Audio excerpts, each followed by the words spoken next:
Bueno, un saludo a todos los presentes y a los que nos están viendo desde su casa, desde su oficina, desde un lugar online. Ahora vamos a comenzar precisamente con la intervención de una persona que no está aquí, nuestro presidente, don Valentín Martínez Otero, que nos va a dirigir unas palabras. Valentín, cuando quieras. Bueno, pues buenas tardes, ¿se me oye?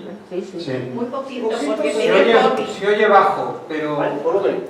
lo vamos a resolver ahora, sí. Sí. No sé si ahora se oye mejor. No. Es que está malito, por eso no puede hablar. A ver, adelante ahora. A ver, buenas tardes, ¿se me oye? Ahora demasiado. Ya está ajustado. Buenas tardes, ¿se me oye bien? Sí. Bueno, pues muchas gracias. Yo sí oí a algunas personas del público, de donde se deduce que al menos Alba Rosa está presente y me alegra mucho, me alegra mucho. Y desde luego, bueno, solo intervendré un minuto para excusarme por un lado y para saludar. Para excusarme porque estoy trabajando y os voy a seguir virtualmente, y saludar porque quiero, bueno, pues agradecer la presencia de todos los que están también a distancia y los que están presencialmente en el Salón Príncipe de Asturias del Centro Asturiano, y muy especialmente a don Ignacio Moyá Ayuso, que es un gran colaborador de la casa, un amigo y una persona que se ha acreditado como un gran conferenciante, al que agradecemos muchísimo pues el que, en fin, nos instruya y además lo haga de una manera tan motivadora. Por tanto, muchas gracias, Ignacio, por esta nueva conferencia Morir en la Mar, que yo voy a seguir, aunque voy a estar trabajando, pero simultáneamente estaré muy atento. Y nada más, muchas gracias, y doy paso, por tanto, que haga la presentación formalmente Andrés Menéndez, el presidente adjunto. Un abrazo para todos.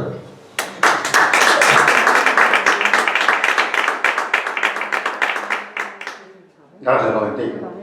Bueno, pues entramos en harina sin más dilaciones, porque a quien hay que oír, como bien lo ha mencionado el presidente, es a don Ignacio, que es el Moyá Ayuso, que es el gran conferenciante que tenemos aquí.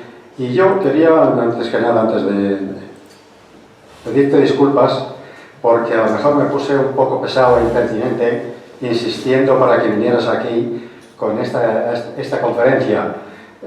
No me gusta ser así, pero es que me dolía mucho aquello de... Es la última, era la última de aquel ciclo, pero esperemos que tengas muchos ciclos preparados, y si no, que tengas ganas de prepararlo y de venir a traerlo a esta casa. Bien, bueno, pues vuelvo a repetir el saludo a todos los presentes. Entre nosotros tenemos a una persona del Consejo Superior, Asunción Laredo, bien acompañada por una amistad, un directivo, el más antiguo de la casa, Laurentino Castro, un asesor, porque nuestro presidente también tiene asesores, como es Francisco Rodríguez. Y bueno, los demás yo sé que son seguidores de Ignacio, y yo estoy encantado que Ignacio tenga tan buenos seguidores. Él se lo merece, creo yo, se lo merece, y está bien que se le hagan los honores como es debido.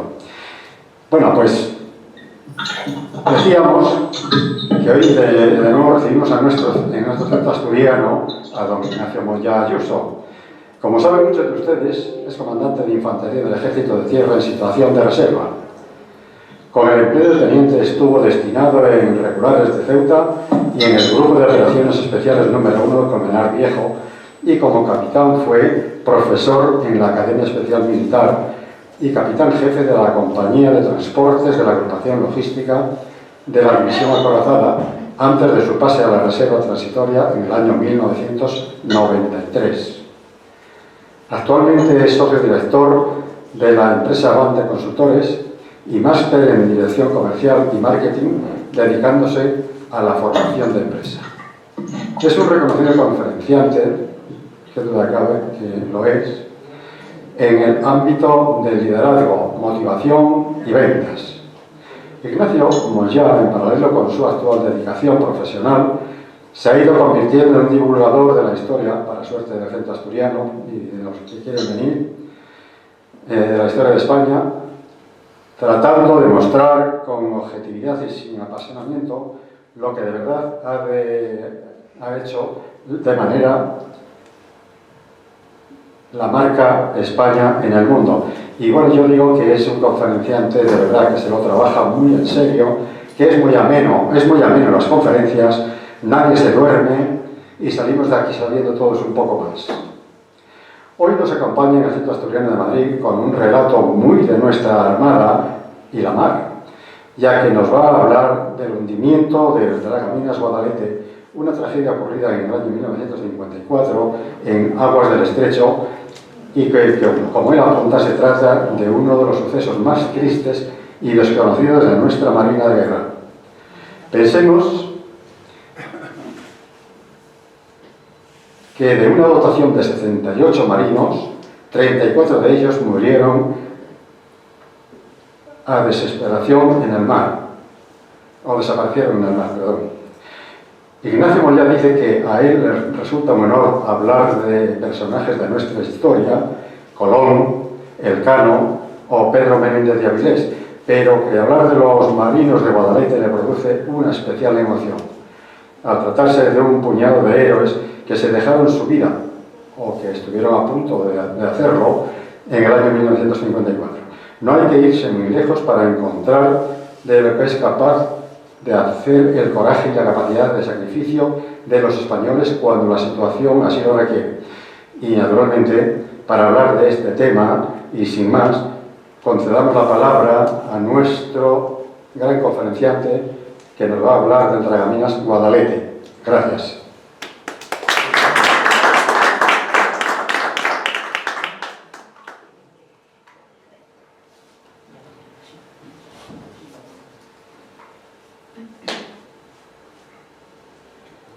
Pues muchas gracias, don Andrés, presidente adjunto, por tu presentación. Gracias, como siempre, a mis queridos socios del Centro Asturiano de Madrid, a quienes nos acompañan hoy desde aquí, desde el Salón de Actos Príncipe de Asturias del Centro Asturiano de Madrid, y muchas gracias también a quienes desde sus casas o donde estén nos están siguiendo por la plataforma Zoom.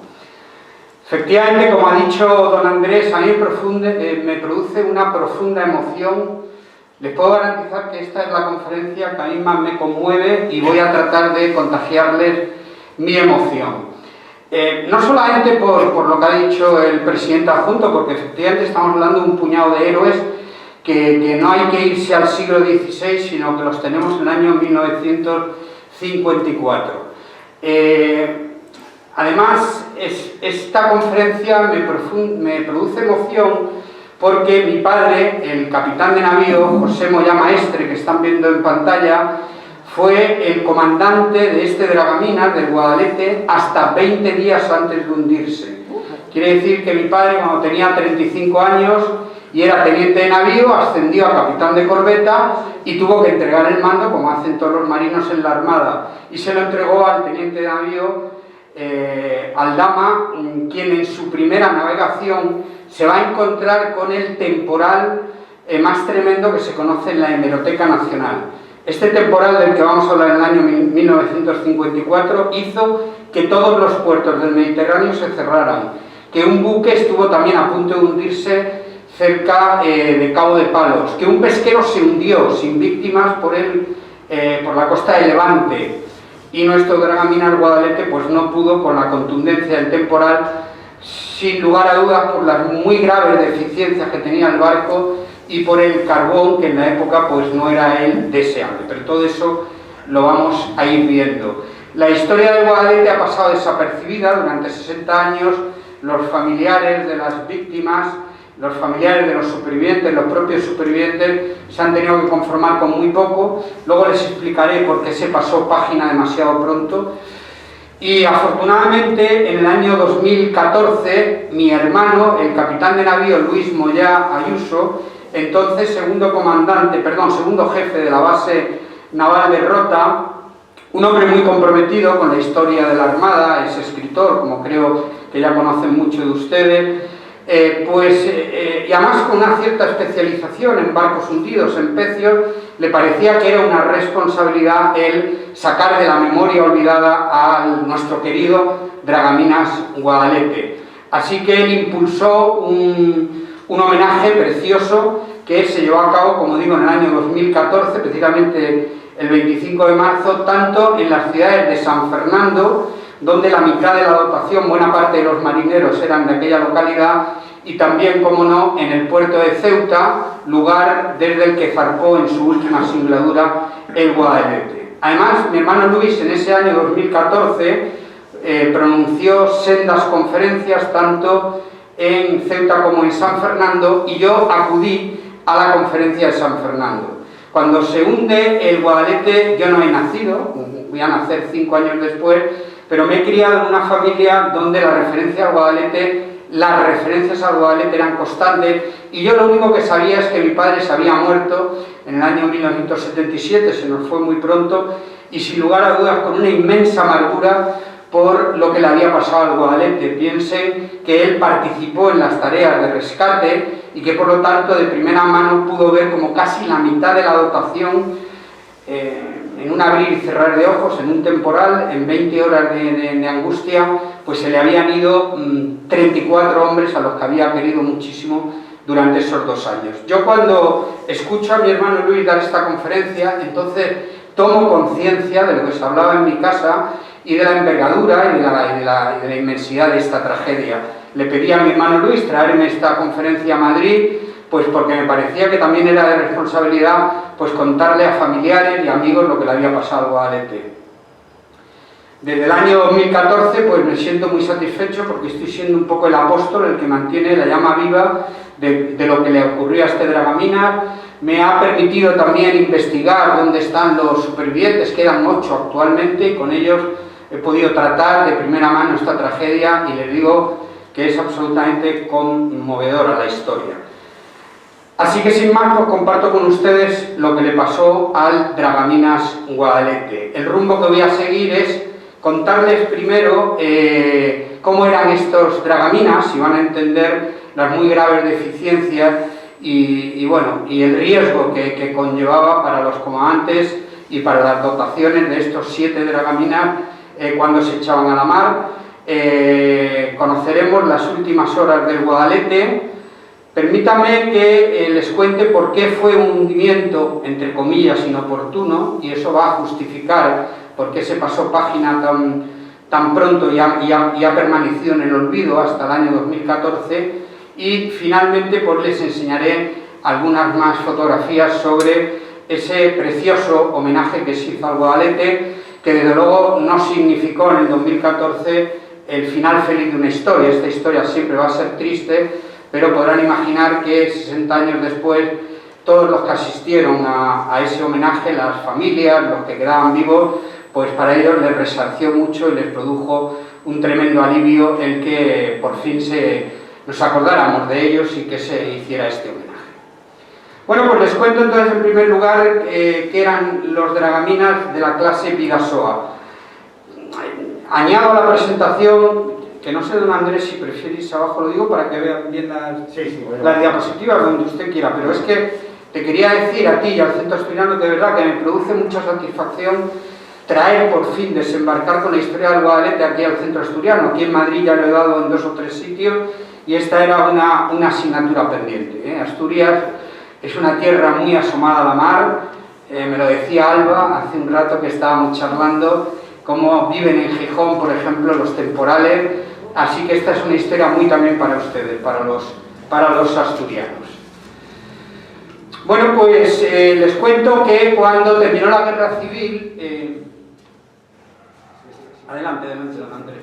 Cuando terminó la Guerra Civil, una de las conclusiones que sacó la Armada es que de manera urgente la Armada debía dotarse de buques Dragaminas. Eran unos buques este tipo de buque especializado la Armada no lo tenía. Entonces, durante la Guerra Civil, ese trabajo lo hizo de manera muy precaria, tanto buques de pesca como algunas embarcaciones deportivas. Así que la Armada, de manera muy responsable, en la década de los 40, decide que hay que construir unos dragaminas para la Armada Española. Pensemos que todo nuestro litoral, pues había demasiados artefactos. Dragaminas significa dragar de minas el mar, dragar es sacar del mar lo que sea, así que retirar esos artefactos tan peligrosos en nuestro litoral. Había muchas minas por la propia Guerra Civil y se había sumado también la Segunda Guerra Mundial. Lo que pasa es que a la hora de asumir la construcción de estos barcos, España está metido en un aislamiento absoluto. Estamos en la época de Franco, después de la guerra, y un cordón umbilical que teníamos con el exterior era desde luego Alemania. Alemania, por razones obvias, era una potencia armamentística. Ellos habían construido 236 dragaminas de la clase que están viendo en pantalla y les había dado un resultado extraordinario. Lo que pasa que la buena decisión de dotarse la Armada Española de dragaminas ya desde este momento empieza a revolverse y van a entender que al final es un cúmulo de fatalidades lo que hay con respecto a estos buques. En primer lugar, este buque que ven en pantalla les había dado muy buenos resultados a la Armada alemana porque estaban preparados para las aguas tranquilas del Báltico. Cuando estos buques al final, los 7 primeros, se van a poner en nuestro litoral, pues se van a demostrar que tienen graves problemas porque las aguas de nuestro litoral son todas muy embravecidas, muy revueltas. Lo mismo da el Cantábrico, que bien conocen los asturianos, como el Atlántico o incluso el Mediterráneo, que para los que somos profanos de la mar, a mí me consta que cuando sopla el levante fuerte, los marinos se echan también a temblar. Así que este es un barco que se había construido, insisto, para las aguas tranquilas del Báltico. Además, unos barcos que van a ser propulsados por calderas, calderas de carbón. El carbón de la cuenca del Ruhr, el carbón alemán, todo el carbón norte-europeo, hay que decir que siempre ha superado al carbón que hemos tenido en España. Y por lo tanto, además, estos buques, según parece, son los últimos que se construyen en España con propulsión a carbón. Y la Armada se va a encontrar con problemas para poder reclutar a fogoneros que puedan hacer esta tarea, porque ya los barcos empezaban a estar todos propulsados por diésel. Son muchos los problemas que vamos a tener con esta patente cuando se construyen. La Armada se piensa si esto lo deben construir la ingeniería civil o nuestra empresa nacional Bazán. España históricamente, lo hemos hablado muchas veces, es una nación donde hemos tenido muy buenos barcos y mejores marinos. Lo que pasa es que estamos en las inmediaciones de la Guerra Civil y toda la construcción era muy deficitaria, ¿no?, en la época. Al final la Armada se decide por la empresa nacional Bazán porque la ingeniería civil, pues probablemente en los plazos de entrega podían dar más problemas. De los 7 primeros barcos que van a llevar todos nombres de río, el Vidasoa, el Tambre, el Guadalete, 5 se van a construir en Cartagena y 2 en la empresa nacional Bazán de Ferrol, concretamente el Tambre y el Guadalete.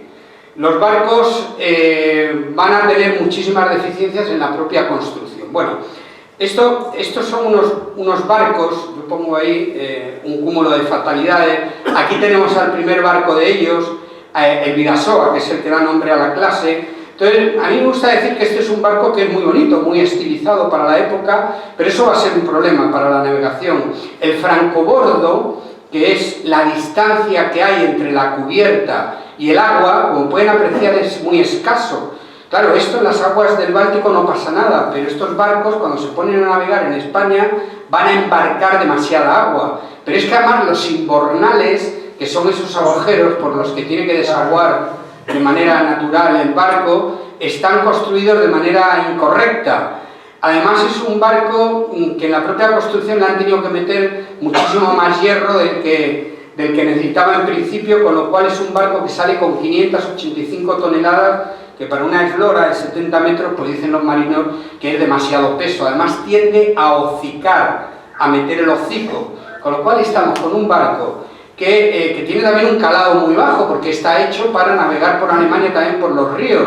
Luego es un barco inestable, que tiende a meter la proa, el morro del barco, que tiende a embarcar agua, que esa agua no sale de manera correcta por los invernales. El frisado, es decir, la estanqueidad del barco es muy deficiente, con lo cual el agua que entra va a calar, se va a ir impregnando el interior del barco.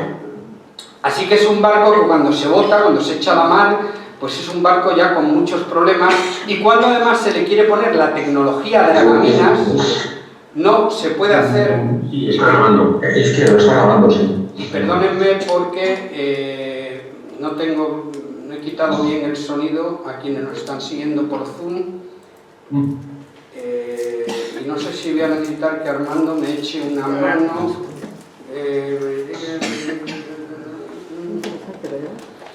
Esta que está... correcto, vale.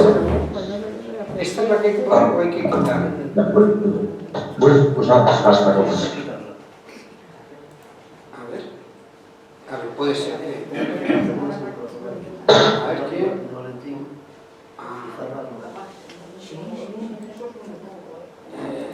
Vale. Vale, disculpen.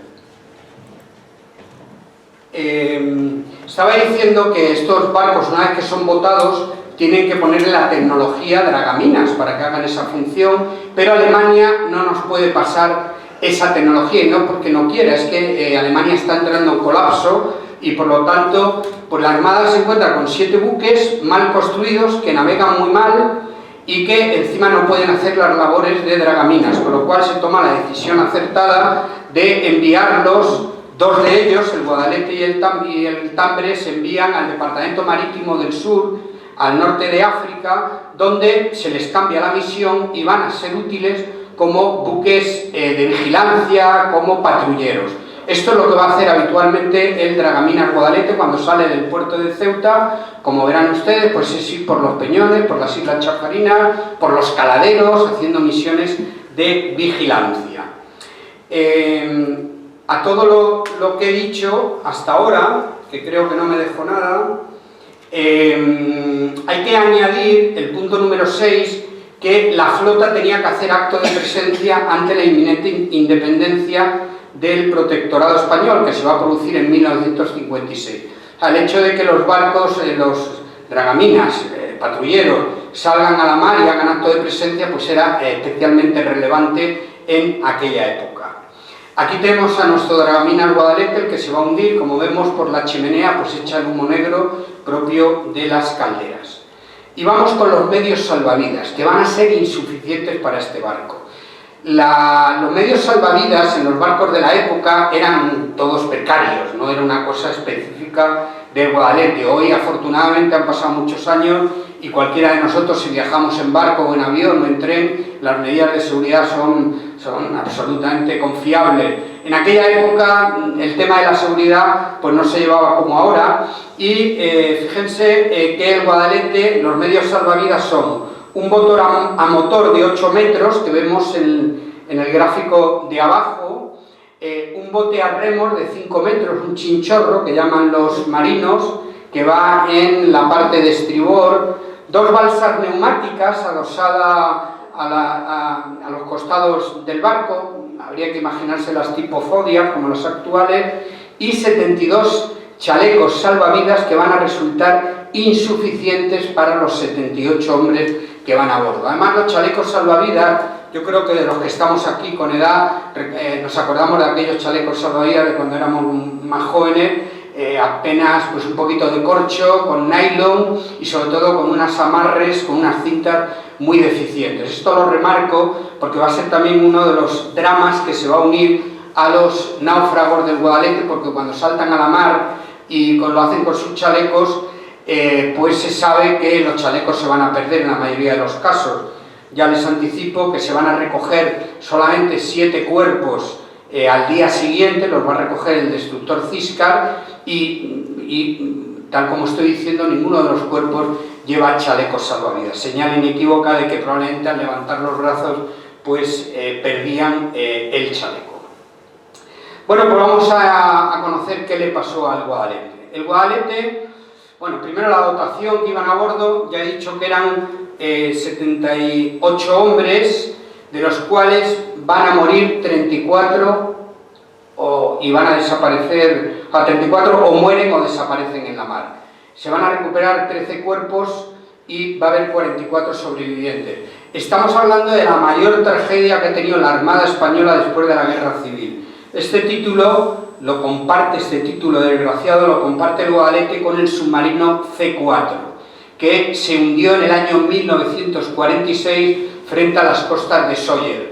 Ese submarino estaba participando en unas maniobras y por una muy desgraciada descoordinación del submarino cuando sube a superficie, no está bien coordinado con las unidades de superficie y lamentablemente cuando llega a la superficie el destructor Lepanto no puede evitar encontrárselo muy cerca por la mura de babor y literalmente lo parte en dos. Se hundió inmediatamente el submarino C4 con los 40 miembros de su tripulación, que seguramente ahí permanecerán en el fondo del mar. Cada 27 de junio en la isla de Palma de Mallorca pues se dedica un homenaje muy sentido también a los hombres del submarino C4. 8 años después le va a ocurrir al Guadalete el hundimiento, se van a quedar en la mar 34 de ellos o van a morir y además van a ver que el hundimiento de este Dragaminas fue especialmente dramático por las 20 horas de agonía que sufrió el barco y debo decir con mayúsculas que la dotación se comportó de manera absolutamente asombrosa, podríamos decir heroica, me consta y tengan en cuenta que muchos de su dotación no eran como ahora marineros profesionales con una determinada edad, eran chavales de reemplazo, marineros con 20 años y tuvieron un comportamiento absolutamente de disciplina, de entereza, de coraje y solo al final, cuando ya se lanza a la mar, pues vamos a encontrar ya momentos en el que van a mentar a sus madres, a sus abuelas y alguna cosa más que les voy a contar. En cuanto a los mandos, bueno, a todos ellos se les va a conceder la medalla al mérito naval con distintivo rojo y en cuanto a los oficiales y suboficiales más significativos de este relato, pongo en pantalla al teniente de navío González de Aldama, era el comandante del buque, el alférez de navío Moreno, segundo comandante, era el hijo del entonces ministro de Marina y va a tener una actuación absolutamente admirable, era un hombre muy corpulento que nadaba muy bien y va a ayudar a muchísimos de sus marinos en la mar. El alférez de navío Miranda, jefe de operaciones, que también tuvo una actuación muy destacada. El capitán de máquinas Echevarría, este era un hombre del norte de Bilbao, era el jefe de máquinas, era el miembro de mayor edad a bordo del Guadalete, tenía 55 años. Su muerte va a ser muy trágica porque el alférez de navío Miranda le va a dar el chaleco, es que faltaban 8 chalecos y por lo tanto van a ser los oficiales los que se queden sin ellos. Pero el alférez de navío Miranda le pide, le ruega, le obliga al capitán de máquinas Echevarría que se ponga el chaleco y se abrazan y prácticamente era una despedida porque este hombre no sabía nadar. El brigada García Romeral, contramaestre, una actuación absolutamente sorprendente, admirable, que les voy a ir contando. Hoy la Escuela Naval Militar de Marín, una de las 2 residencias militares que hay allí, lleva el nombre de este contramaestre Mariano García Romeral. Y el sargento primero, Samper, era el radiotelegrafista y de él les tengo que decir algo que sé que les va a conmover, como me conmovió a mí cuando me encontré con esto. Este hombre va a ser uno de los...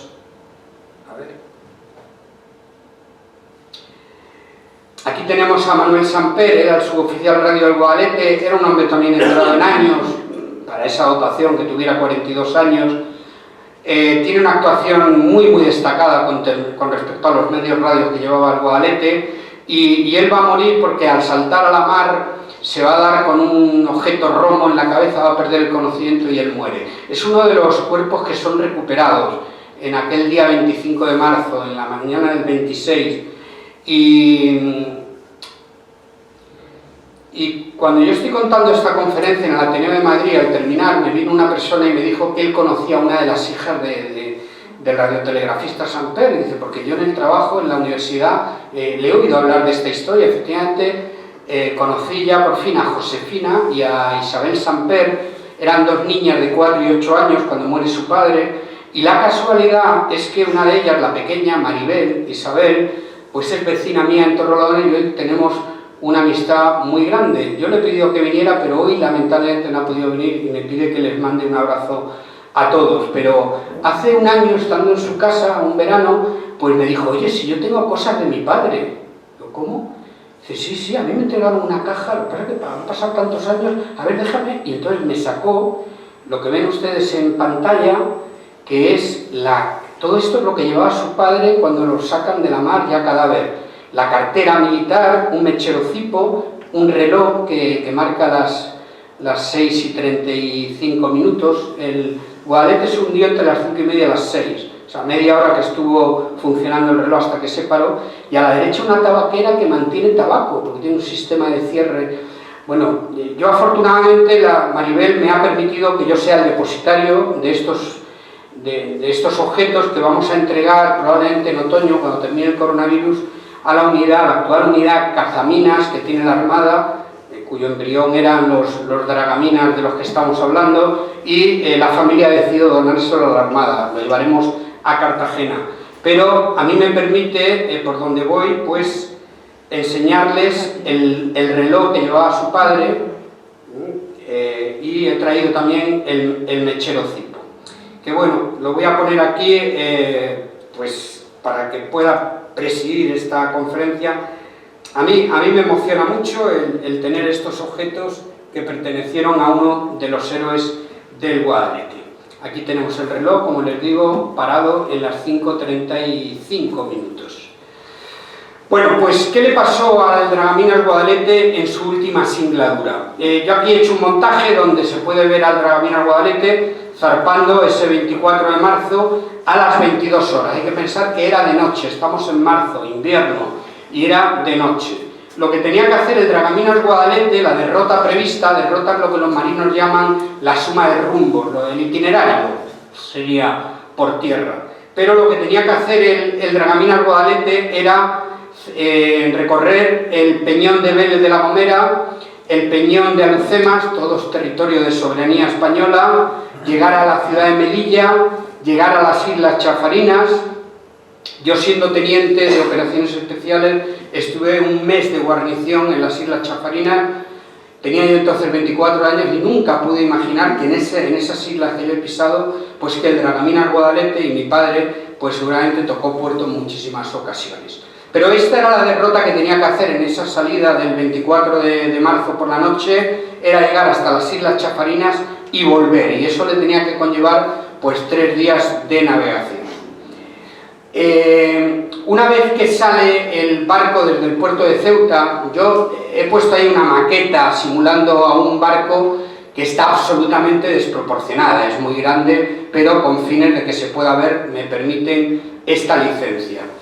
En estos gráficos que voy mostrando les llamo la atención el rumbo a la izquierda, el horario en el que va a ir ocurriendo lo que yo voy contando, y a la derecha las horas que se van acumulando, y verán que desde las 10 de la noche que sale el barco hasta las 5 y media o 6 del día siguiente, ya 25 de marzo, van a ser 20 horas de una agonía absoluta. Cuando el Guadalete zarpa, el comandante toma rumbo 168 grados, que es aproximadamente sur, con idea de cumplir la orden de operaciones que le obligaba a costear la costa de Marruecos para ir hacia los Peñones, como hemos dicho. Cuando el Guadalete sale, está soplando un cierto aire de levante. Hay que decir que los capitanes de la Marina Mercante, bueno, yo estoy hablando del comandante del barco, saben que en la Armada el comandante del barco es lo que en la Marina Mercante es el capitán. Pero los capitanes de la Marina Mercante y los comandantes de los buques militares hoy tienen unas medidas para poder predecir el tiempo y, bueno, la tenemos cualquiera de nosotros, pues que no tendrán ellos. Pero en aquella época, en el año 54, no era así. Ellos contaban apenas con un barómetro, y si el barómetro tendía a bajar, entonces el temporal tendía a subir. Dicho de manera demasiado sencilla, pero suficiente. Y el barómetro, pues cuando ellos salieron, pues efectivamente había una cierta brisa de levante. el comandante decide poner rumbo sur para cumplir, como he dicho, con la orden de operaciones y con idea de si el temporal, porque esto yo en la hoja de servicios de mi padre lo he visto, debía ser común a todos los comandantes del Guadalete. Yo leo como pone ahí mi padre: un día el barco, estamos en Alucemas y cuando vamos a salir a navegar comprendo que el levante está empezando a subir y por lo tanto doy la vuelta y regreso. Y eso es lo que seguramente estaba en la cabeza del teniente de navío González Aldama. Él pone rumbo sur, pero cuando llevan ya 5 horas navegando, él se da cuenta que el levante está empezando a subir de manera preocupante, con lo cual el rumbo que están viendo ahí es que el comandante lo que quiere es llevar el barco a la bahía de Alucemas, donde poder protegerse en caso de que definitivamente el levante terminara rompiendo y subiendo de manera súbita. Pero cuando están haciendo esa navegación, piensen que el costado izquierdo del Guadalete está siendo muy golpeado por el levante, que insisto que para un barco de la época que no tuviera las deficiencias que tenía el Guadalete, pues seguramente podía soportar los vaivenes del agua golpeando contra el costado de babor, el costado izquierdo del buque. Pero este es un buque en el que ya hemos dicho las graves deficiencias que tiene. Como está embarcando mucha agua, resulta que el capitán de máquinas no puede llevar a cabo las maniobras necesarias para la caldera. Este es un barco que, si me permiten la expresión, saliendo de fábrica debería dar 16 nudos y las calderas deberían ir a unos 120 revoluciones. Caldera produce calor, el calor se transmite por un sistema hidráulico al sistema de propulsión, las hélices del barco, y esa es de manera muy sencilla cómo debería funcionar esto.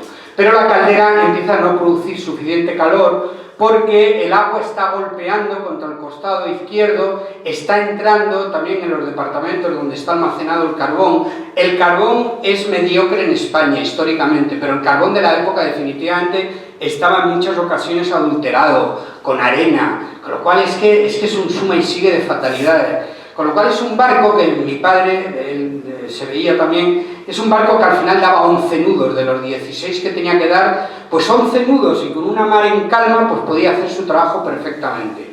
Pero hoy, en esa fecha, ya el temporal está haciendo que se moje el carbón. Además, ellos tienen que quitar la escoria, si me permiten la expresión, el socarrat que tenemos en las sartenes cuando se hace arroz, algo parecido ocurría con esto. Y el barco, si estuviera en buenas condiciones, esto habría que hacerlo cada 6-8 horas, habría que limpiar los ceniceros, las calderas. Pero está llegando un punto en el que cada media hora el capitán Echevarría, el capitán de máquina, tiene que limpiar las calderas, y además a la hora de sacar esa escoria, que lo hacen por un sistema de poleas y en una escotilla que da a la cubierta, cada vez que abren la escotilla se sigue llenando de agua. Así que definitivamente el capitán de máquina sube al puente y le dice al comandante, y en cualquier barco el capitán de máquinas es una autoridad para lo que estamos hablando, así que lo que le insinúa al capitán de máquinas, el comandante cumple con ello, y es que le pide por favor poner un rumbo más cómodo.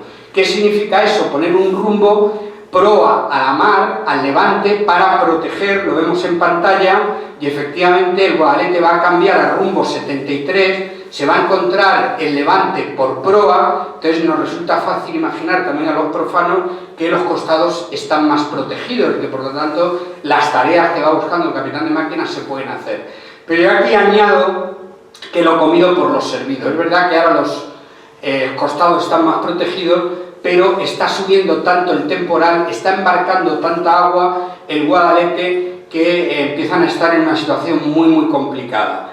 Y en este punto, donde está ahora el Guadalete, están ya a 90 millas de Alucemas y ahora ya no se puede uno acoger a Alucemas, y aquí el comandante toma la decisión de hacer la ciaboga, es decir, virar 180 grados para correr el temporal. Correr el temporal significa que el temporal te dé por la parte de popa, que para los que somos profanos de la mar o que no hemos navegado nunca, pues podríamos imaginar que, bueno, pues si el temporal me está dando por detrás, pues va empujando. No, es de una complejidad tremenda para cualquier comandante o capitán de barco. Cuando él quiere hacer la ciaboga, para hacer eso, un capitán lo que necesita, el comandante del buque necesita tener potencia para poder romper la inercia del levante y lo que no tiene es potencia. En este punto ya las calderas están dando 90 revoluciones y en 80 se produce lo que se llama o se rompe ya con la velocidad de seguridad. Yo aquí de mi cosecha digo, y siendo también profano, pero es como la velocidad de sustentación en los aviones. Los aviones por debajo de una determinada velocidad caen, por razones obvias. Pues me parece que sin salvar distancias lo mismo ocurre con los buques en la mar. En este caso, por debajo de 80 revoluciones, pierde ya la velocidad de seguridad, significa que el barco se atraviesa la mar, hace lo que se llama la guiñada y es lo más peligroso que puede haber para un barco. Y lo va a hacer hasta en 3 ocasiones, hasta que definitivamente se hunde. El comandante en este punto está en una situación muy angustiosa porque no puede hacer virar al barco, pero lo va a conseguir con mucha pericia en un momento de calma, en un momento de tregua que concedió el mar Mediterráneo, y entonces va a hacer no la ciaboga completa, pero sí lo suficiente como para poner rumbo hacia el estrecho. Y ahora toda la obsesión del comandante es llegar al estrecho, porque con muy buen criterio él ya presume que todos los puertos pueden estar cerrados, que el tráfico marítimo debe ser nulo, muy escaso, pero debió pensar si nos ocurre algo que nos ocurra en las inmediaciones del estrecho, porque si puede haber barcos que naveguen, tiene que ser por esa zona. Y esto va a ser un acierto total, y desde luego los 44 supervivientes tienen que agradecer esta maniobra, porque es lo que va a ocurrir finalmente. Empieza a haber fallos en el servomotor. Esto ya es un suma y sigue, una vez más, de fatalidades. El servomotor está en la popa del barco. El servomotor es como la dirección asistida que tenemos en los coches. Es decir, hay un sistema que ayuda al timonel, los marinos de la Armada le llaman al marinero de la caña, cuando hace así en el timón, en realidad está actuando sobre el servomotor, que es el que propicia que el timón se pueda mover. Empieza a haber fallos en el servomotor porque se está acumulando mucha agua en la popa y se está inundando ese departamento. Tiene un sistema manual, pero el comandante no puede mandar a ningún marinero a actuar manualmente sobre el servomotor porque la propia falta de estanqueidad que hay en el barco está haciendo que los humos estén corriendo por toda la zona interior de la popa del barco y por lo tanto no puede entrar un marinero porque se asfixiaría. Así que el marinero de la caña está viendo que de vez en cuando actúa sobre el timón, esto no funciona. Y el comandante es consciente de que cuando los fallos de dirección y los fallos de potencia se junten, el barco está irremisiblemente perdido. El enlace radio que está procurando el sargento Samper, recuerdo cuyas pertenencias son las que están aquí, él está haciendo una labor extraordinaria. Pensemos que los medios radios de la época no son los de ahora y que cuando había temporal se complicaba muchísimo. Entonces está dando una circunstancia que va a ser un cierto alivio, y es que al Guadalete le están oyendo perfectamente en Ceuta los mensajes radio, más concretamente el Guadalhorce, que es otro dragamina que está tratando de salir a buscar al Guadalete. Y entonces el Guadalhorce oye absolutamente todo lo que dice el Brigada Samper o... vaya, ahora no me acuerdo del marinero que llevaba con él.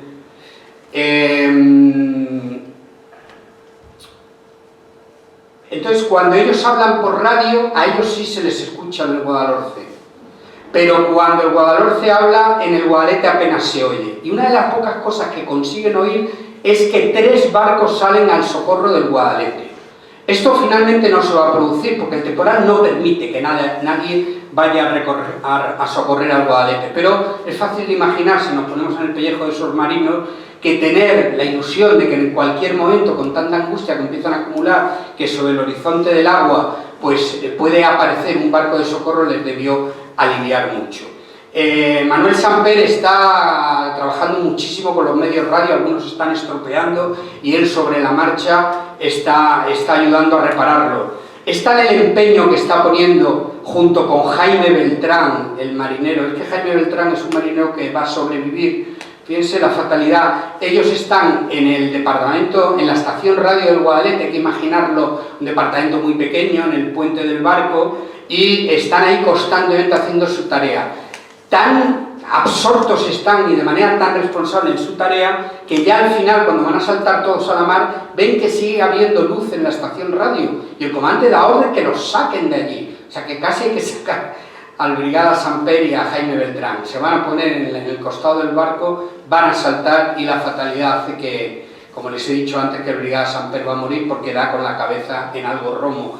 Jaime Beltrán nunca va a olvidar al que fue su suboficial radio y es un hombre que vive y está en San Fernando.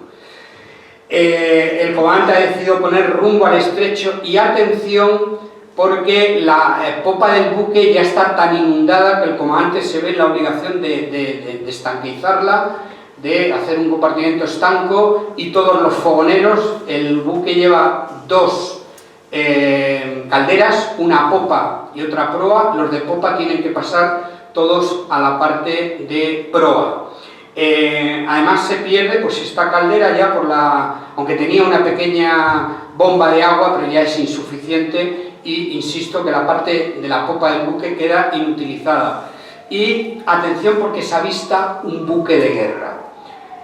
A las 13 horas aproximadamente cuenta el comandante en su informe que sobre el horizonte hay que pensar que son las 13 horas del 25 de marzo, que hay temporal, que está lloviendo, que la visión debía ser muy nublada, pero vamos, no hay ninguna duda de que tienen el perfil de un buque de guerra que se pone durante una hora, está observando al Guadalete. El buque se sabe que no es español porque el numeral no se corresponde con el numeral de los buques españoles, y parece ser que el buque, igual que apareció, el Guadalete no hacía más que decirle que socorro por medios telegráficos, por señales luminosas. Incluso el Guadalete hizo dos bolas negras, que cuando un buque en la mar hizo dos bolas negras en su mástil, significa que necesitan ayuda, SOS absoluto, necesitamos remolque o ayuda porque estamos a punto de perecer. Este buque, igual que apareció por el horizonte, desapareció, es decir, negó el auxilio que todo buque tiene que dar a otro buque, en fin, el código deontológico. Es verdad que alguien en el barco dijo que debía ser inglés porque se iba en dirección a Gibraltar, pero el comandante en su informe hace valer que esto no se puede garantizar. Se cierra la popa del barco, como he dicho, y se va a jugar una última baza, y es con la caldera de proa. El capitán Echevarría, el capitán de máquinas, le propone al comandante: mi comandante, creo que deberíamos hacer lo siguiente. Tenemos una única caldera que está dando ya muy pocas revoluciones. Esto se está apagando, yo no soy capaz de hacer nada. Se me ocurre que podíamos durante una hora dejar el barco al garete, a la deriva, es decir, apagar la caldera y meter dentro todo el carbón que encontremos más seco del carbón de seguridad de reserva que hay, que canibalicemos toda la madera que lleva el barco, y así se va a hacer, todos los pasamanos, las mesas, los sillas, los tableros, meterlo todo en la única caldera que tenemos, incluso meter el combustible gasoil que llevamos a bordo, porque tenían un pequeño motor a gasoil que es el que propicia, el que da alimentación a la estación radio, bueno, y a toda la energía de luz que necesita el barco, y aun a riesgo de que eso pueda estallar, le debió decir el capitán de máquinas, a pesar de que podamos provocar un incendio, creo que merece la pena que metamos también el gasoil. Así se hizo, durante una hora se jugó esa baza, se limpiaron muy bien las escorias, los ceniceros de esa caldera de proa, se metió toda la madera, el gasoil, y a la hora el capitán de máquinas dijo: estoy en disposición. Prendieron fuego, si me permiten la expresión, y efectivamente tuvo una subida tremenda por encima de las 120 revoluciones, con lo cual el barco tuvo un tirón, pero duró nada más que media hora, insuficiente para sacar el barco y llevarlo hasta las inmediaciones de Ceuta. Eso significaba prácticamente que el barco estaba ya perdido, y todavía se va a avistar un segundo buque, un mercante que se puso también a la distancia visual del Dragamín al Guadalete. Aquí sí pudieron establecer contacto por señales telegráficas de manera muy clara y pedían socorro los del Guadalete, y sorprendentemente el mercante le pregunta al comandante del Guadalete que si tienen la autorización del armador para ser remolcados. Una pregunta que sorprende totalmente al comandante del barco, y obviamente le dice: tenemos todas las autorizaciones habidas y por haber. Y se conoce que este mercante también pues pensó más en su propia seguridad y lo que le podía complicar el actuar aquí en socorro del Guadalete y por donde había aparecido desapareció. Por segunda vez al Guadalete se le niega el auxilio por parte de otro barco. Esto son comportamientos que desde luego hoy está muchísimo más controlado y sería imposible, pero entonces se podía eludir esta labor humanitaria, podríamos llamar. Bueno, y por fin se para la única caldera que hay, la de proa, el buque queda sin gobierno y se van a perder todos los botes salvavidas. El temporal es tan tremendo que el bote de 8 metros que está en la cubierta superior, a pesar, tengo que abrir aquí un paréntesis, de que, bueno, toda la dotación cuando salió a las 10 de la noche, pues los que estaban de guardia hicieron su trabajo, pero a las 2-3 horas toda la dotación del Guadalete estaba ya al servicio de salvar la nave. No van a dormir y van a estar, fíjense que llevamos ya 19 horas en el relato que yo estoy diciendo, y todos van a actuar de una manera, como he dicho, absolutamente asombrosa. Pero hay que poner el acento en los que le tocó estar en la cubierta. El brigada Mariano García Romeral, también con el teniente de navío Alfonso Moreno, que estuvo muy pendiente, con una serie de marineros, todos ellos, desde luego, héroes, pues tuvieron que estar jugándose la vida en la cubierta del barco, tratando de ajustar el trincado de todos los botes salvavidas, de todo lo que pudiera generar problemas con ese temporal tan alto. Y a pesar, incluso hicieron una tarea que a mí me sigue sorprendiendo y que entonces se hacía, y es que en estos barcos se metía sacos de aceite. Y es que cuando un barco era sometido a un temporal, si el aceite se dejaba caer alrededor de los costados del barco, no sé exactamente cómo funciona físicamente el fenómeno, pero era como que creaba una capa alrededor del barco que en muchas ocasiones pues aliviaba el temporal, o por lo menos el temporal no golpeaba con tanta contundencia sobre los costados del barco. Cuando conté esto en una conferencia que había un capitán de navío, al terminar me dijo: Ignacio, con ese temporal, con olas de casi 10 metros de altura, esos sacos de aceite seguramente no hicieron absolutamente nada. Pero hasta en eso se empeñaron los marinos del Guadalete. Así que el personal que estuvo en la cubierta debió ser tremendo, y a pesar de que hicieron todo lo indecible por garantizar el trincado de los botes salvavidas, sin embargo el temporal pudo más, y el bote de 8 metros literalmente lo arrancó y lo estrelló contra la cubierta inferior. El bote a remos, el chinchorro de 5 metros, salió literalmente volando y lo va a recoger al día siguiente el Cisca. Y las dos embarcaciones tipo neumáticas, a pesar de que hicieron todo lo posible a última hora ya para dejarlo sobre la mar de la manera más pausada, también se los llevó el temporal. Y ya pues no queda más que ir al hundimiento del barco. Yo les pongo aquí una fotografía de lo que debía ser el Guadalete recibiendo el agua por proa.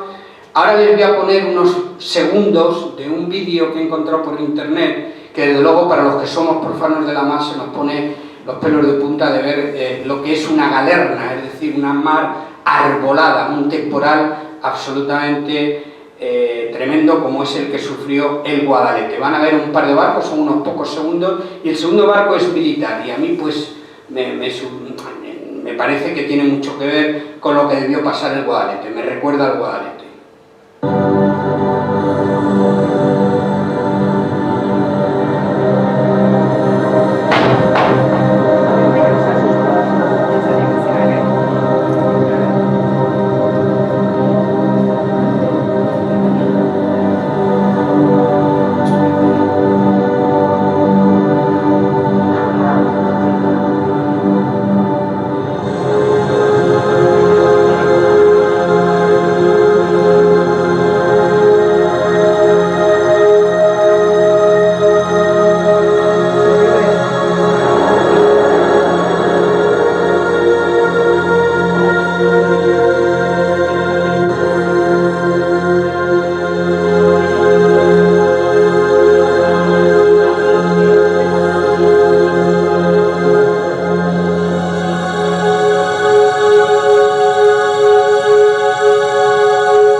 El hundimiento se va a producir entre las 5:30 y las 6 de la tarde, Aquí tienen un barco militar pasando también por un temporal, y esta última imagen me parece muy interesante, es de un barco muchísimo más moderno, pero el Guadalete se ve hundir tal como ven a este otro barco, es decir, se dejó caer ya lleno de agua por dentro, inundado de agua, se deja caer por su costado de estribor y finalmente va a meter la popa y de proa se va a ir hacia abajo. En este punto hay un momento en que el comandante ya da por perdido el barco y entonces le pide a todos los suboficiales que reúnan en este costado a todos sus marineros y se hace con una entereza tremenda, se dan instrucciones para saltar a la mar. Para mí son cosas muy curiosas y luego, bueno, por ejemplo, que se quiten la mayor parte de la ropa, no toda, se quedaron con ropa interior, con una pequeña camiseta que siempre te protege un poquito más contra el frío de las aguas deberían estar, se calcula, 12 o 13 grados y eso va a producir la hipotermia en muy poquito tiempo. Ahora hicieron un paréntesis, yo cuando leí un poquito acerca de la hipotermia me alivió algo que comparto con ustedes, y es que la muerte por hipotermia en la mar está considerada como una de las muertes dulces. Quiere decir que cuando uno está en la mar y está sometido a unas temperaturas tan bajas, el cuerpo, la temperatura basal baja tanto, lo primero que ocurre, que nos ocurre a todos, es que tiritamos. Y eso es una reacción lógica del cuerpo para tratar de generar más calor. Luego se empiezan a entumecer los músculos, luego se pierde el conocimiento, por eso es una muerte dulce, y finalmente se produce un infarto de miocardio, se para el corazón. Quiero decir con eso que no es una muerte por ahogamiento, no estarán de acuerdo conmigo que por ahogamiento debe ser algo particularmente tremendo. Se les avisa de que esperen al último momento, que no salten antes, porque el barco va a estar en esa disposición 15, 20 minutos, lo que fuera. Muchos presas del pánico ya se tiran a la mar y bueno, la hipotermia no cursa de igual manera en cada uno de nosotros, sino que tiene que ver con la constitución de cada uno y tal, pero en cualquier caso estar 15 o 20 minutos más en el barco pues significa que la hipotermia te venga antes o después. Finalmente se van a lanzar todos a la mar, pero antes va a ocurrir una cosa protagonizada por el marinero Juan Echevarría Lolo. Este era uno de los reposteros del barco, hacía tareas bueno, pues era el que atendía a los oficiales, llevaba el tema del almacén, la comida, los desayunos, pero era un hombre que desde los 10 años su padre en Colindres, en Cantabria, lo había sacado a la mar. O sea, estamos ante un hombre que hacía unas tareas de repostero, pero sin embargo probablemente con sus 21 años era el individuo que a bordo del Guadalete estaba más preparado por lo que estaba por venir. Conocía muy bien el Cantábrico y tanto es así que tiene una actuación que va a salvar muchas vidas, porque él recuerda que hay una balsa salvavidas en un pañol debajo del puente. Yo aquí especulo que alguno de los comandantes jefes del barco, en algún puerto, viendo que había una barca pues, arrinconada en el puerto, hay que imaginársela de apenas 1,5 metros de largo, de estas de zinc, como de latón, metálica, pero algún comandante debió decir, oye, vamos a llevárnosla que por si hace falta. Y efectivamente nadie se acordó de que esa barca estaba ahí, pero Juan Echevarría Lolo, como le llaman los que le conocemos, es uno de los supervivientes, se acordó y gracias a la pericia que tenía, justo, y probablemente estamos hablando del último que salta a la mar, él consigue destrincar, localizar ese bote humilde, pero que va a ser fundamental, y lo lanza a la mar. Abajo hay 4 esperándole. ¿Quiénes son? Pues gente del norte. Son 3 cántabros y un vasco. Me río porque seguramente cuando las cosas vienen mal dadas nos solemos juntar con la gente de donde somos, con nuestros paisanos. Él va a tirar la barca, esta no se la va a llevar el mar y ellos 5 se van a subir en ese bote. Pero atención, porque inmediatamente tienen un acto de solidaridad que a mí me parece sorprendente, y es que cuando ellos están subidos en el bote se dan cuenta que hay un efecto llamada y que empiezan a venir otros muchos marineros que están mal flotando en la mar. Debo decir que el comandante también dio orden de que antes de dar la orden de saltar a la mar, que se terminara de canibalizar todo lo que pudiera flotar, y enjaretados de la ducha, paineles de madera y tal, bidones, todo se echó a la mar y por eso estaban pues soportando, bueno, y aparte los propios chalecos, hasta que empezaron a comportarse de manera eficiente. Pero hubo un efecto llamada, y entonces ese pequeño bote de zinc pues empezó a recibir a muchos que querían salvar su vida, y estos 4 que estaban arriba se tiran a la mar, porque comprenden que la flotabilidad de la balsa es mucho mayor y que pueden salvarse muchas más vidas. O sea, me parece absolutamente solidario y sorprendente. Bueno, finalmente, cuando el Guadalete se hunde, se han creado 2 grupos naturales en la mar, uno en el que vemos la balsa, la pongo también desproporcionada, y el grupo de la izquierda están separados unos 400 metros por circunstancias de que han caído así a la mar. Los 3 que están señalizados en el grupo de la izquierda son los 3 oficiales, el teniente de navío, el primero, el segundo y tercer oficial.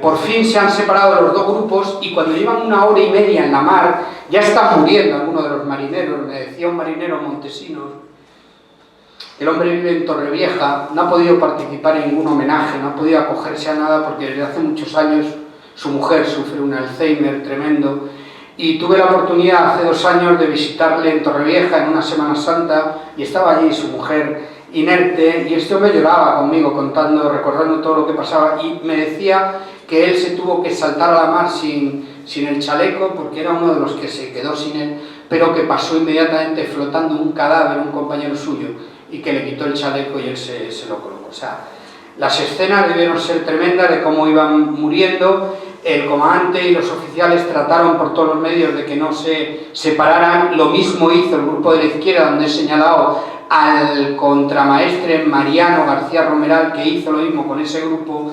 Y cuando llevaban 1 hora y media en la mar y la hipotermia empieza a quitar vida ya definitivamente a las 2 horas, pues aparece un mercante italiano, el mercante Podestà, que viene en lastre. El lastre significa que no lleva carga, significa que la altura que da el barco sobre el nivel del mar es en torno a los 12-15 metros.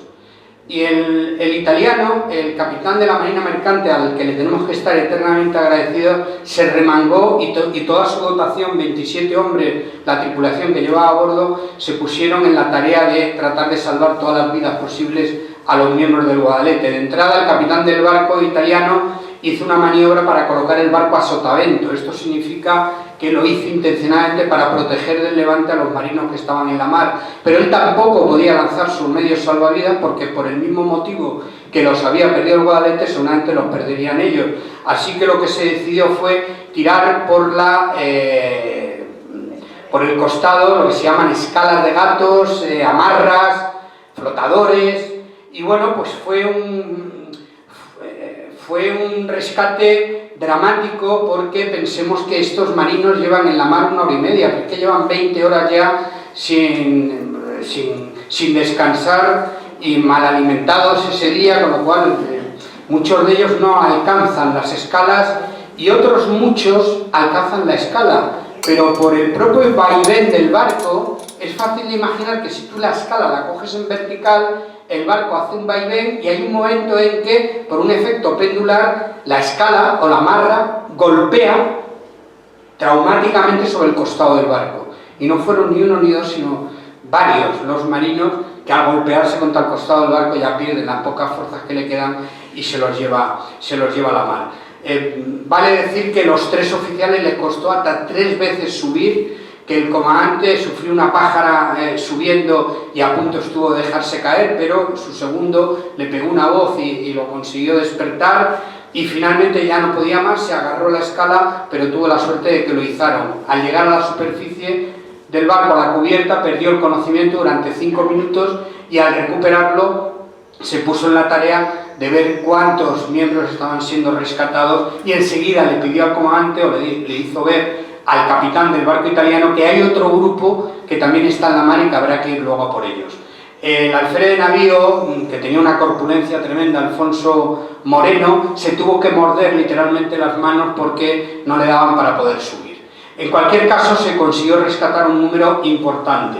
Distinto fue con el segundo grupo, que en torno a la lancha, al bote ese de zinc, después de 2 horas y media los que quedaban, pues también fueron localizados por el italiano, por el buque que, siguiendo los ruegos del comandante del Guadalete, el capitán del barco consiguió localizar a los que quedaban ahí. El contramaestre Mariano García Romeral consiguió pegar la barca al barco, amarrarla, y se negó a subir si no lo hacían todos y cada uno de los marinos, como habían hecho los oficiales también en la primera hornada, digamos, de náufragos, y así se hizo. Y bueno, pues el contramaestre Mariano García Romeral consiguió llegar a la cubierta del barco, pero nada más llegar perdió el conocimiento y murió literalmente por agotamiento.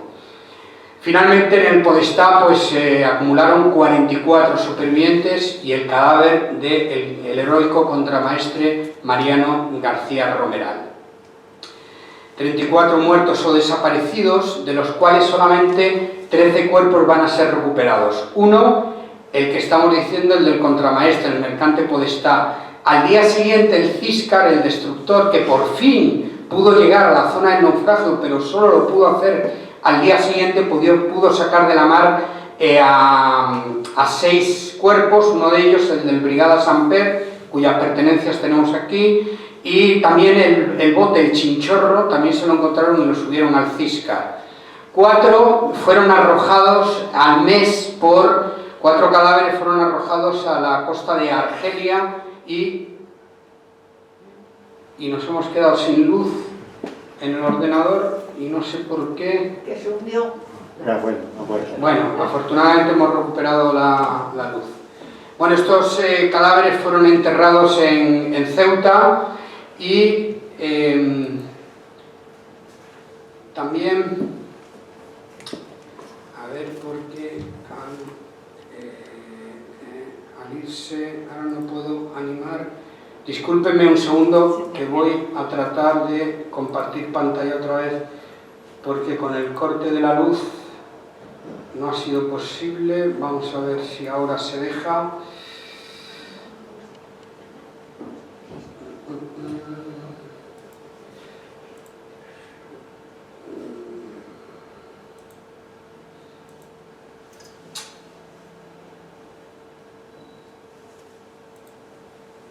Pues no sé cómo lo puedo hacer.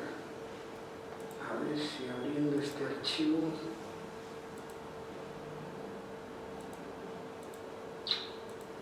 Ha sido una fatalidad esto. ¿Salir y entrar otra vez? Ya, lo que pasa que Que se hundió, eso es eso. al salir o entrar lo que me ocurre es que no sé si va a cortar la comunicación. Pero le tengo que dar aquí a este aceptar, sí. Espero que no ocurra nada. No me deja. A ver, por aquí. Vale.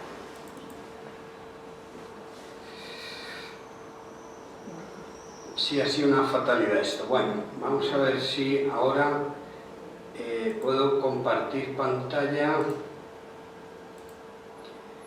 y volver a recuperar la presentación, que ya la tenemos aquí en pantalla. Bien. Y ahora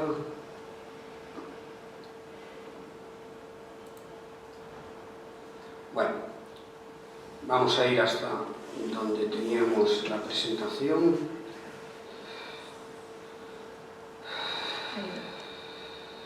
Bueno, estábamos, bueno, pues ya con la recuperación de los últimos rescatados por el Podestá. Les decía que en el mercante Podestá el contramaestre García Romeral, 6 recogidos por el Ciscar, 4 arrojados a Argelia que están enterrados en Ceuta, 1 mucho tiempo después en la costa de Orán y todavía se encontró 1 en la costa de Nador. Total, 13 son los cuerpos que se han podido recuperar. El naufragio salió en prensa, no solamente en el Diario de Cádiz, sino a nivel nacional en la ABC, que dice: en aguas de Gibraltar se ha hundido el dragaminas Guadalete. El sepelio que se produjo en San Fernando dice que conmocionó absolutamente a la ciudad. No se recuerda una cosa parecida, algo parecido, cuando luego enterraron a Camarón de la isla, dicen las crónicas.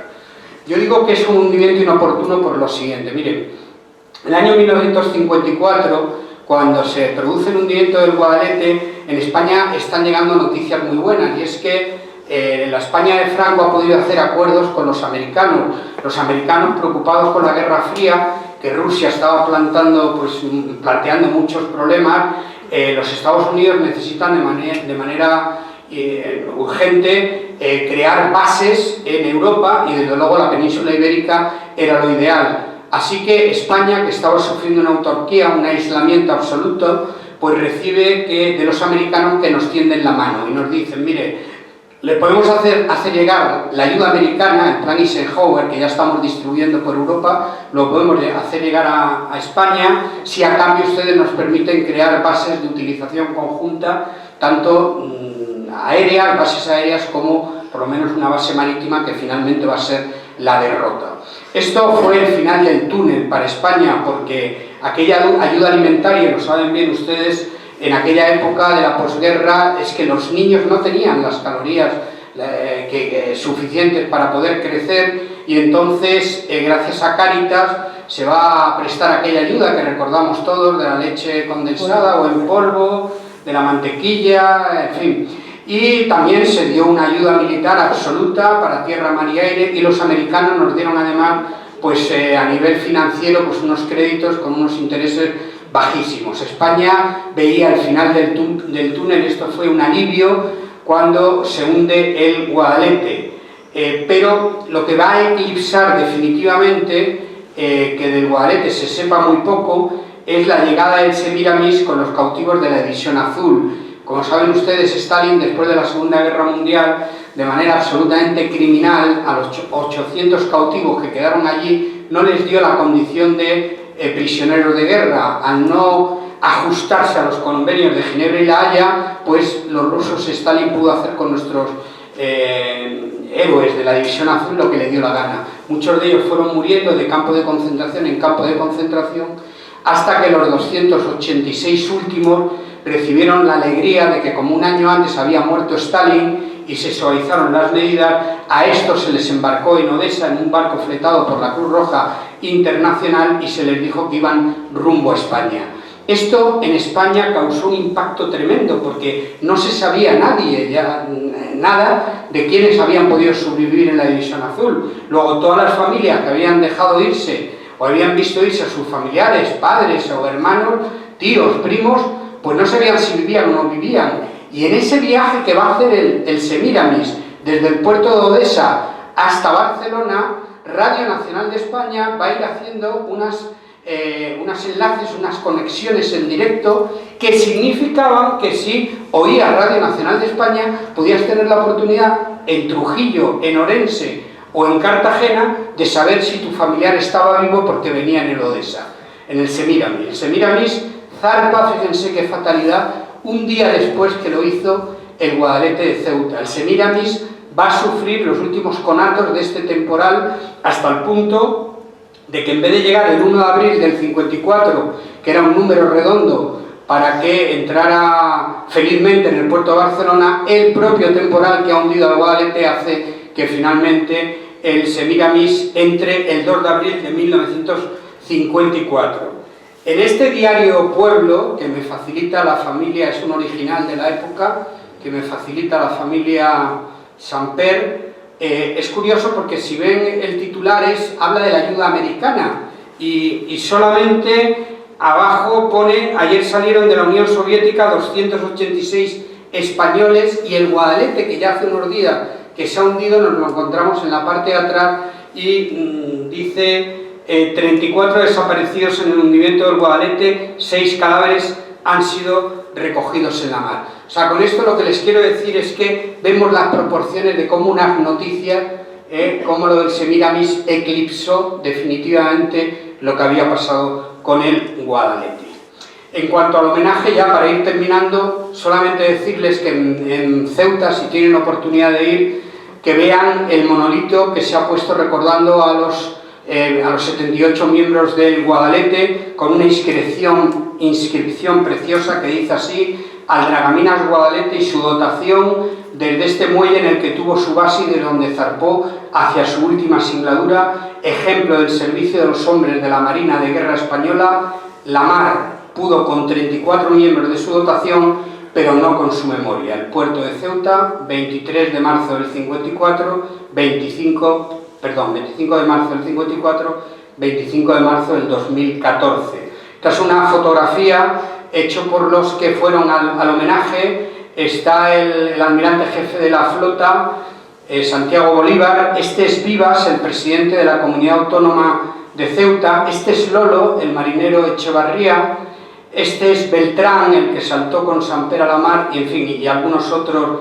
Este es el que era teniente de navío Miranda, que fue con la categoría de capitán de navío, pero que murió al año siguiente de ir a Ceuta a este homenaje.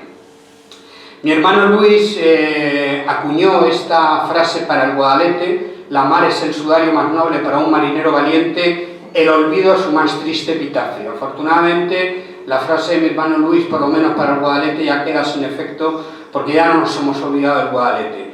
Yo voy a terminar pidiéndoles que me acompañen haciendo un último reconocimiento a quienes más se lo merecen, que desde luego son los 34 marinos que al servicio de España dejaron su vida o se perdieron en la mar. Lo que van a ver ahora es la relación de los 34 marineros que se perdieron en la mar. Es una diapositiva, 3 diapositivas que están animadas con La muerte no es el final, con la versión instrumental de La muerte no es el final, y creo que es la mejor manera de terminar y de recordar a quienes deben estar en el corazón de todos nosotros, que son aquellos hombres que desaparecieron en el año 1954. Yo les pediría incluso, si les parece, y con permiso Andrés, que nos pongamos de pie para hacer este pequeño homenaje también en el día de hoy a los marinos del Guadalete.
Muchas gracias.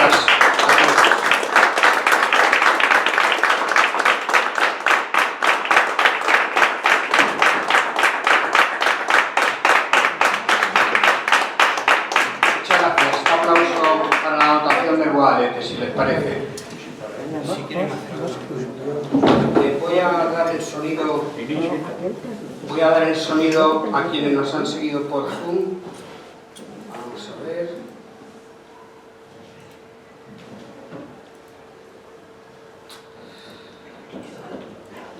Pues ahora no me deja.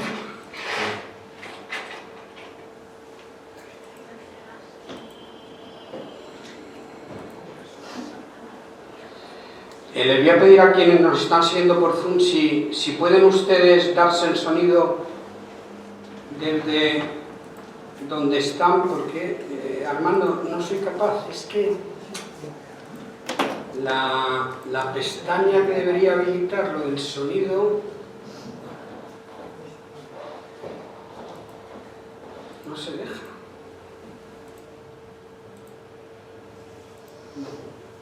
No se deja. No. Bueno, pues nos van a tener que disculpar los que nos están siguiendo desde sus casas porque no somos capaces de activar su sonido. y lo lamentamos. No, es que... A ver...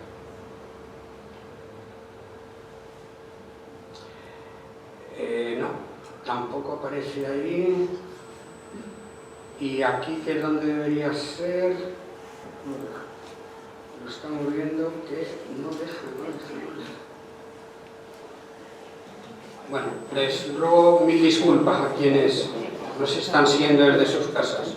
¿Tienen ustedes alguna pregunta que pudiéramos resolver? Prometo responder de manera telegráfica, y la pregunta de verla también que sea telegráfica, o alguna cuestión que quieran comentar.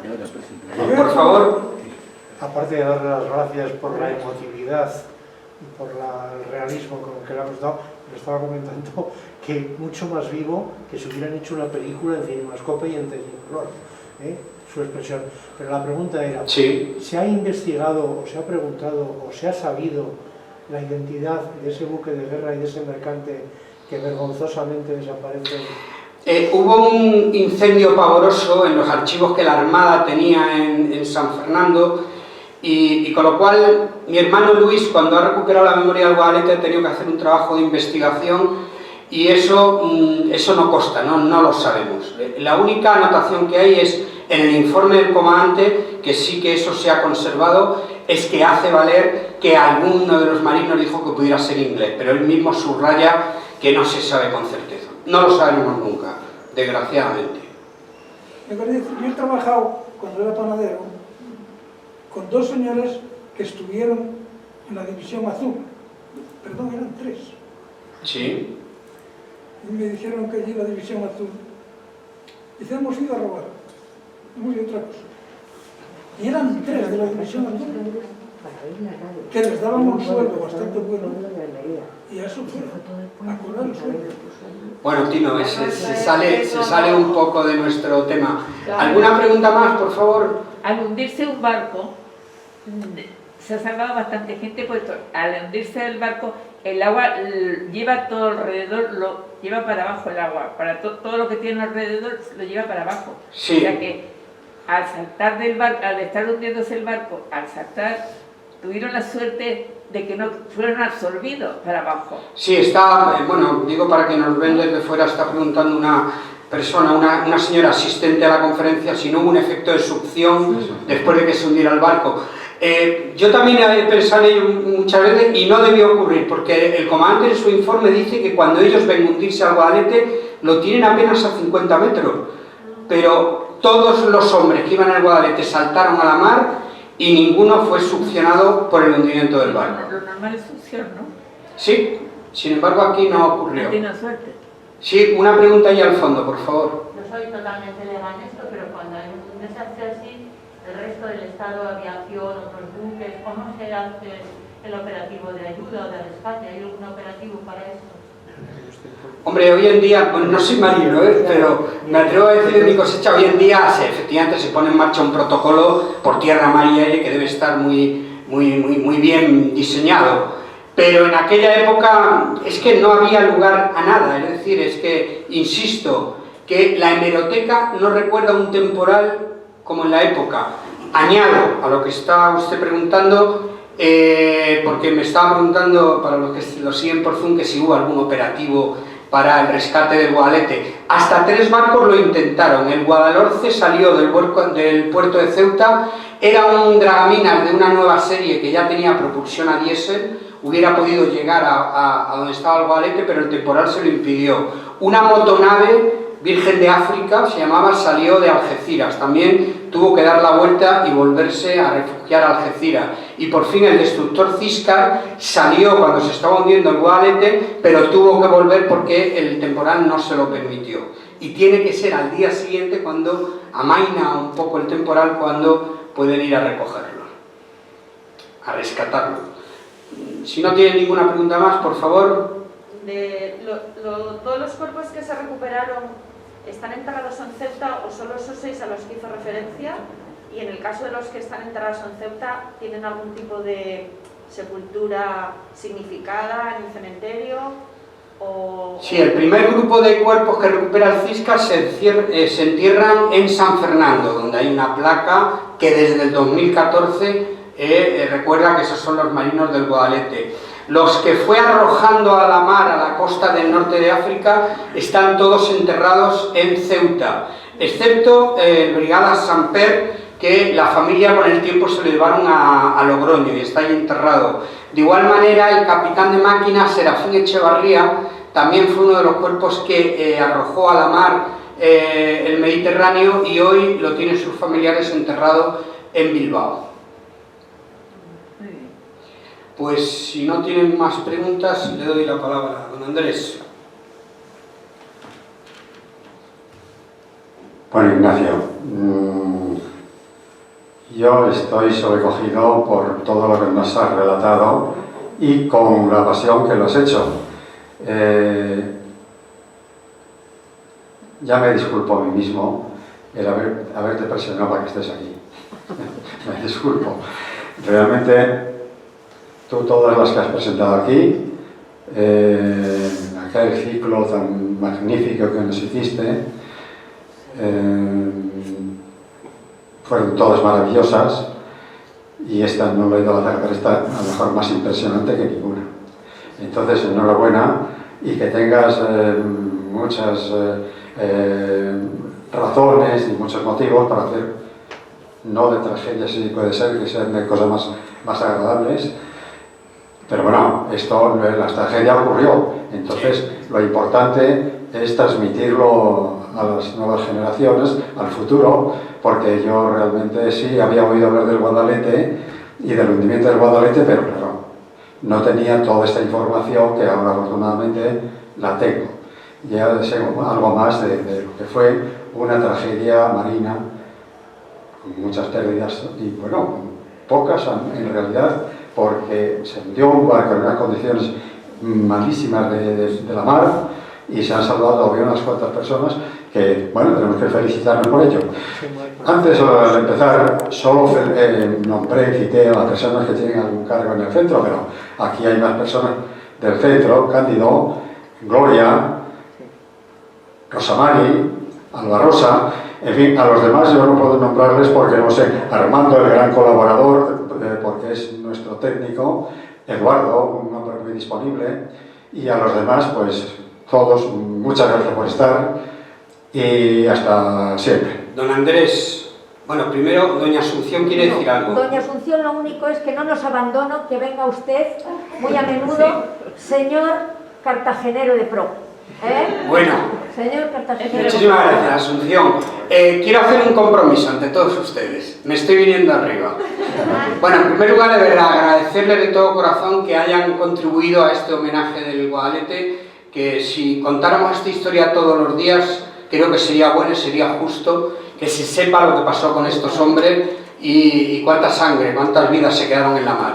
Pero quiero decir una cosa, don Andrés, presidente adjunto. Yo hoy me he tenido que poner emotivo y serio por razones obvias, pero yo tengo mucho sentido del humor, como también sabe. Me comprometo a hacer una actuación cómica, es decir, para reírnos y reírnos, cuando pase el coronavirus, cuando la cosa mejore, tanto aquí, don Andrés, como si quiere en la finca.